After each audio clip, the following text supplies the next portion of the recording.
jogo mais aberto, as linhas já não estavam mais próximas. Então, se derem tempo para o Edgardo trabalhar, o São Paulo vai ter uma temporada bem diferente daquela que teve no ano passado. O Gil, no Rio de Janeiro, o Botafogo estreou com vitória, né? 2-0, dos grandes que jogaram ontem, o Botafogo estreou com vitória. Enfim, e no primeiro tempo pareceu que o Botafogo, o Iacre, enquanto teve, acho que fôlego, né? Porque ele deve ter sentido muito calor, porque realmente 5 horas da tarde ainda estava muito quente ontem, então foi um dia muito quente no Rio de Janeiro. Aí eu acho que enquanto ele teve fôlego mostrou alguma qualidade, né? Até porque o Carli e o Lísio ainda não puderam estrear das novas contratações do Botafogo, né? E fez um gol mostrando recurso, né? Exato. Uma troca de pé ali da direita para a esquerda, deslocando o goleiro no cantinho. Promissor, assim. Agora, promissor na medida também que o Campeonato Carioca, os times médios e pequenos, de menor investimento, tecnicamente, né, pelo menos nessa primeira rodada, a gente não deve ver grandes apresentações e não sei se veremos. O Botafogo resolveu o jogo, fez o que o Flamengo não fez, né? Acho que o Botafogo resolveu o jogo ali com 25 minutos do primeiro tempo, já vencia por 2-0 e ficou muito claro que o Bangu não tinha qualidade técnica suficiente para colocar o Botafogo em apuros. Então, talvez o Flamengo tivesse conseguido fazer um segundo gol ali, poderia ter tido o mesmo destino. É um Botafogo que é feito para tentar dar alegria da sua torcida no Campeonato Carioca, né? E no Campeonato Brasileiro, metade de tabela, acho difícil o Botafogo brigar por posições lá em cima no Campeonato Brasileiro, embora, é claro, que ainda esteja cedo para a gente fazer essa avaliação de Campeonato Brasileiro. Mas são jogadores estrangeiros como o Gervásio, né, o Jacaré, chegaram sem ser tão conhecidos assim, meio que como interrogações. A primeira partida agradou, mostrou algum recurso técnico debaixo do calor. Incrível mesmo, sábado e hoje também, né? Acho que o Vasco e Madureira, logo mais em São Januário, também vão sofrer, acredito, um primeiro tempo no ritmo que não vai conseguir ser muito acelerado em função da temperatura altíssima, né? Sem dúvida. E um detalhe até curioso em relação ao jogo ontem entre Portuguesa e Tigres, dois times pequenos, né? Médios pequenos do Rio de Janeiro. Antes de começar o jogo, o Tigres apresentou apenas 12 jogadores. Na relação foram só 12 jogadores. 11 que entraram em campo e mais um no banco de reservas. Mas dos 11 que entraram em campo, 2 estavam irregulares. Ou seja, eles estavam inscritos na federação, mas no boletim que autoriza a presença dos atletas, ainda constava uma exigência. Portanto, os 2 jogadores não estavam regularizados. Estavam apenas inscritos, mas não regularizados. E ainda assim, o Tigre jogou já sabendo, ele entrou em campo já sabendo que ia perder os pontos. Perdeu na bola. Perdeu na bola. Agora, eu não sei, Duarte, eu não sei também se vocês têm essa informação, se isso pode representar perda de pontos além dos que já perdeu no jogo, né? Não, perde 3 pontos, isso, no mínimo 3 pontos. Ontem eu conversei. Um forte candidato ao descenso. Eu conversei com uma pessoa da federação ontem que me confirmou que perderia 3 pontos a equipe do Tigres, e dependendo daquilo que for dito pelo Procuradoria do Tribunal, pode até perder mais. Se bem que o regulamento desse ano do Campeonato Estadual do Rio mudou, né? Então, são 2 grupos de 8, classificam-se 4 em cada grupo, e os que sobram vão disputar a Taça Rio.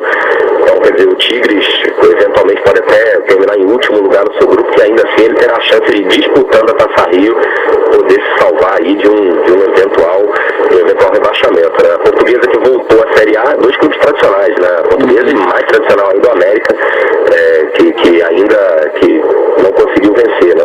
Empatou com a Cabo Friense 0-0. E o América que tenta aí fazer um investimento para pelo menos esse ano se manter no campeonato, na primeira divisão do Campeonato Carioca, para quem sabe aí ano que vem tentar voltar a ser aquele América que a gente gosta de ver, né? Que tira ponto dos grandes, que dificulta, que se classifica, pelo menos chegando às semifinais aí. Vamos ver se o América consegue, né? Sem dúvida, o América que empatou com o Cabo Friense em 0-0. Falando aqui agora dos jogos de hoje, né, dos campeonatos paulista, carioca, e também vamos falar do Mineiro. Hoje o Corinthians fará a sua estreia no Campeonato Paulista às 5 da tarde, no seu estádio, diante da equipe do 15 de Piracicaba. Com tantas mudanças, o jogador Felipe, da equipe do Corinthians, né, será que ele passa a ser o novo líder diante de tantas saídas na equipe corintiana?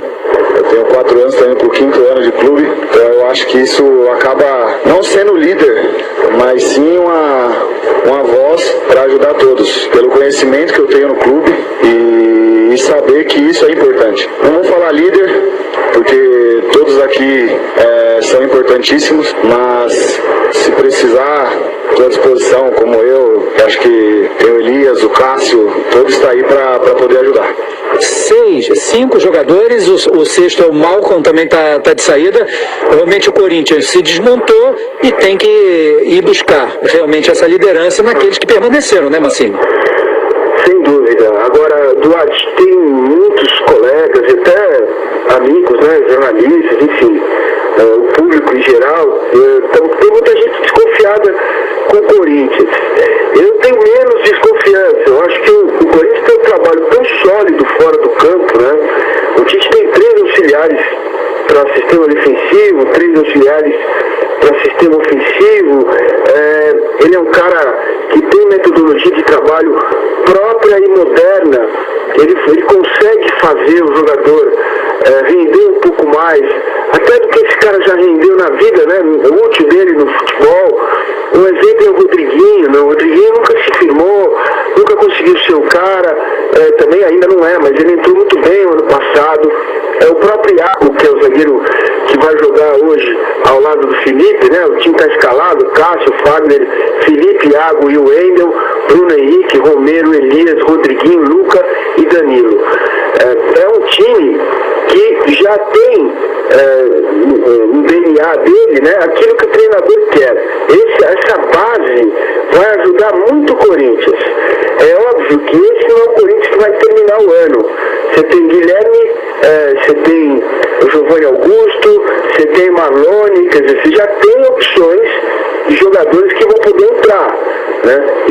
E precisa, claro, o Corinthians precisa buscar um centroavante, porque aquele menino que se machucou estava muito bem, ainda não dá para ele voltar. Eu esqueci o nome dele, começou o ano do Luciano. O Luciano ainda não vai poder voltar, então hoje ele vai jogar com o Danilo improvisado. Vai sentir, o Tite até pediu apoio da torcida, mandou um recado pela entrevista coletiva, dizendo que a torcida precisa ter um pouco de paciência. E eu digo, se tiver paciência, o Corinthians vai se recuperar. Com os reforços que estão chegando, a ideia ainda é trazer mais gente, pelo menos mais um centroavante. Esse time pode ter condições de se recuperar, Duarte. Sem dúvida, né? E no Rio, o Vasco estreia diante do Madureira, e o Jorginho, técnico do Vasco, ele lembra que o Madureira é uma equipe sempre muito bem montadinha e foi ruim para o Vasco estrear justamente contra esse adversário. O Madureira sempre é uma equipe muito bem organizada. O seu treinador, Alfredo Sampaio, conhece muito bem os jogadores que jogam aqui, a forma de disputar esse campeonato, tem bastante experiência nessa competição e sempre é uma equipe muito bem montada, né? E já pegamos logo de cara, né? Vamos dizer assim, tivemos essa infelicidade. Infelicidade enfrentar-se o Madureira que tem um Souza de atacante, Gil.